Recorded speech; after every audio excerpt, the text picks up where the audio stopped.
सुधागड तालुक्यातील शिवसैनिकांच्या व नागरिकांच्या अडीअडचणी सोडवण्यासाठी आणि पक्ष विस्ताराला गती देण्यासाठी अलिबागचे दमदार आमदार महेंद्र दळवी यांच्या शुभ हस्ते पाली येथे शिवसेना जनसंपर्क कार्यालयाचे शानदार उद्घाटन करण्यात आले। 3 मे रोजी पार पडलेल्या या सोहळ्यामुळे सुधागड तालुक्यात शिवसैनिकांमध्ये नवचैतन्य पसरले।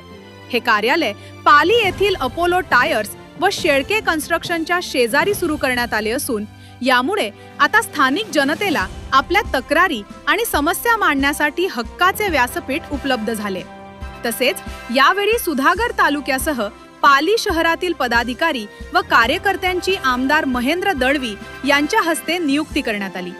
यावेळी शिवसेना रायगड जिल्हा प्रमुख राजा केनी, शिवसेनेचे नेते आप्पा गोंधरी, शिवसेना युवा रायगड जिल्हा प्रमुख संजय म्हात्रे, मिलिंद पाटील, जिल्हा समन्वयक संजय राऊत, शिवसेना सुधागड तालुका प्रमुख अनुपम कुलकर्णी, सुधागड तालुका संपर्क प्रमुख सूरज शेरके, जिल्हा परिषद सदस्या शर्मिला बोडके, रुपेश पाटील, शिवसेनेचे राजेश परदेशी आदींसह पाली शहरासह सुधागड तालुक्यातील शिवसेनेचे पदाधिकारी व कार्यकर्ते मोठ्या संख्येने उपस्थित होते।